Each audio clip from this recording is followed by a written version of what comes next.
Taylor Swift has always been the architect of her own mythology, but with her latest single, The Fate of Ophelia, the world's most famous songwriter has outdone herself, weaving a tale of heartbreak, hope, and rescue so mesmerizing that even Shakespeare might envy it.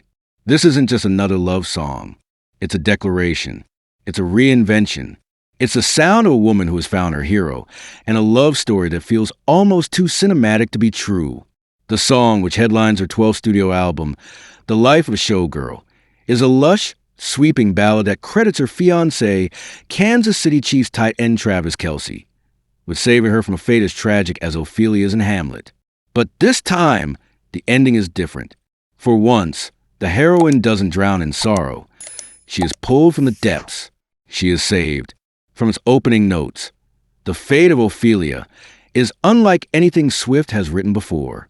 The lyrics carry the weight of someone who has lived through storms and come out clutching the light. She sings, "I heard you calling on the microphone. You want to see me all alone." It's a sly reference to that infamous July 2023 episode of Kelce's New Heights podcast, where he publicly admitted he wanted to meet her. Little did anyone know, it would be the spark that changed both their lives. As the song unfolds, Swift's signature vulnerability is on full display. "And if you never called me, I might have drowned in melancholy," she confesses. It's a line that lands like a secret whispered in the dark. The kind of lyric that makes you stop and listen, heart pounding, as if she's letting you in on the most intimate moment of her life. But the song doesn't wallow. Instead, Swift thanks Kelce again and again for pulling her from isolation. She paints herself as a lonely figure in a tower, lost in her own thoughts, until one night, everything changes. "All that time I was moaning my tale, you were just honing your powers. Now I can see it all. Late one night, you, babe, took me out of my grave and saved my heart from the fate of Ophelia." The line is a masterstroke, referencing Ophelia's doomed fate in Hamlet, but with a twist. In Shakespeare's tragedy, Ophelia succumbs to madness and drowns, manipulated and abandoned. Swift, ever the narrative alchemist, refuses this ending. Her story becomes one of triumph, not tragedy. Swift has always been drawn to stories of star-crossed lovers, but this time, the story is her own. The world watched as her relationship with Kelce unfolded, a whirlwind of public appearances, cozy dinners, and a garden proposal so romantic it could have been penned by Jane Austen. Their engagement in August 2025 was a kind of headline that stopped social media in its tracks. Yet, what makes The Fate of Ophelia so powerful is how it traces the arc of their romance from its nerve-wracking beginnings.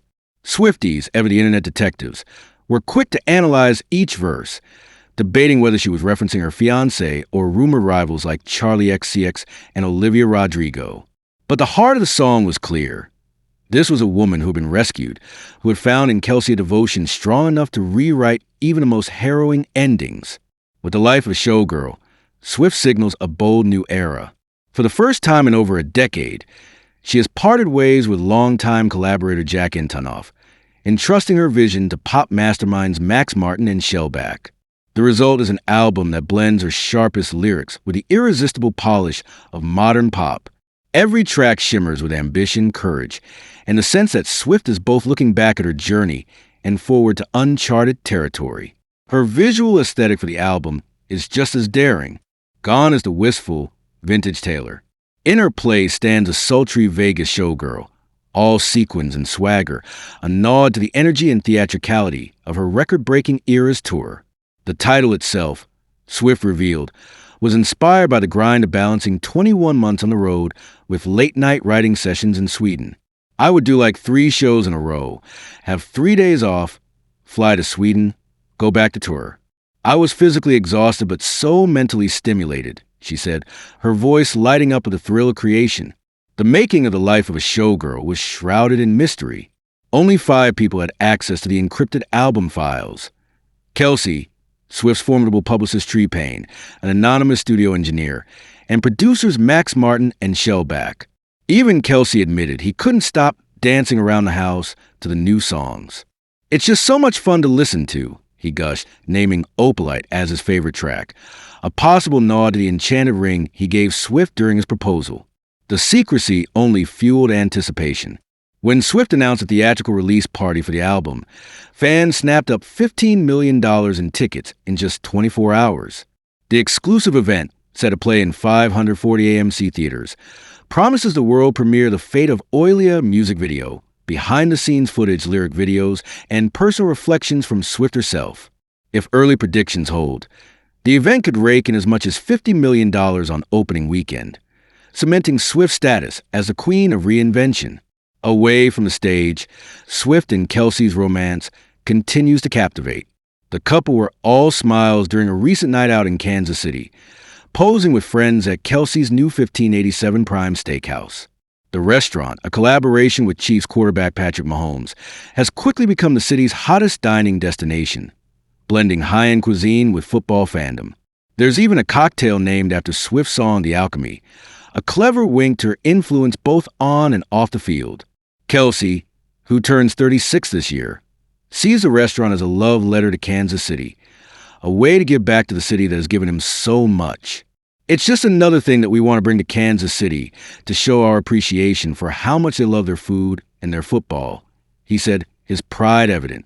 In interviews, Swift has spoken candidly about the inspiration behind the life of a showgirl. She described the album as a snapshot of her emotional landscape during the era's tour, a time of exhilaration, exhaustion, and boundless creativity. It feels like kind of energetically how my life has felt, she explained. This album is about what was going on behind the scenes in my inner life during the tour, which was so exuberant and electric and vibrant.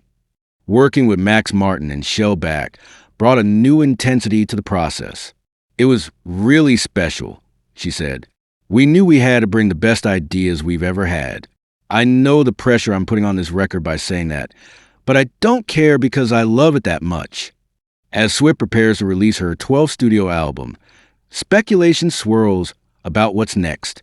With a wedding on the horizon, though still in the earliest planning stages, she finds herself at the threshold of yet another reinvention. According to insiders, Swift is relishing the process of researching venues and locations, letting her creativity run wild. She's in the ideation phase and enjoying it because she's so creative, a source shared. This sense of anticipation, of standing at the precipice of something extraordinary, runs through every note of the Fate of Ophelia. It's the sound of an artist who refuses to be written off or written into tragedy. Instead, Swift chooses joy, partnership, and the thrill of possibility. What makes the Fate of Ophelia so captivating isn't just its Shakespearean references or its heart-stopping hooks. It's the sense that, after years of heartbreak anthems and public scrutiny, Swift has found her own kind of happy ending, one that doesn't erase the pain but transforms it into something beautiful. In reframing Ophelia's story, Swift gives hope to anyone who has ever felt lost, isolated, or misunderstood. She reminds her audience that love, real, messy, unconditional love, can rescue us from even the darkest places. And as her fans listen, dissect, and celebrate each lyric, they're not just witnessing a romance. They're watching the world's greatest storyteller write her own legend, one song at a time. So as the lights dim and the first notes of the Fate of Ophelia play in theaters across the country, one question lingers in the air. What story will Taylor Swift tell next? If her past is any indication, it will be one that keeps us all hanging on every word, hungry for more. And this time, we know the heroine survives.